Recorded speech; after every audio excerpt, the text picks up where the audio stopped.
అందరికీ నమస్కారం. నా పేరు శర్వాణి. నేను 7వ తరగతి చదువుతున్నాను. మనం ఈరోజు అచ్చులతో సంపూర్ణ రామాయణం గురించి తెలుసుకుందాము. అయోధ్యకు మహారాజు దశరథుడు.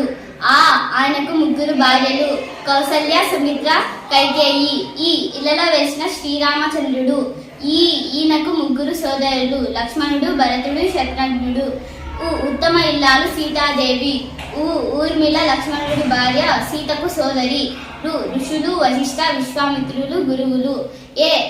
ఎన్నడూ రాముడు తండ్రి మాట జవదాటలేదు. 14 ఏళ్ళు వనవాసం చేశాడు శ్రీరామచంద్రుడు. ఐకమత్యంతో అన్నదమ్ములుగా చరిత్రలో నిలిచారు రామలక్ష్మణులు.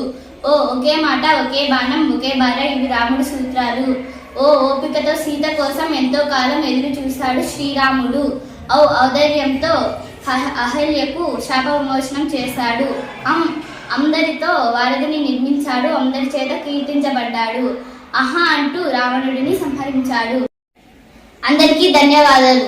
చెప్పడం మర్చిపోయాను. అందరికీ నూతన సంవత్సర శుభాకాంక్షలు. ఇలాంటి మరికొన్ని వీడియోస్ కోసం మా ఛానల్ని సబ్స్క్రైబ్ చేసుకోండి.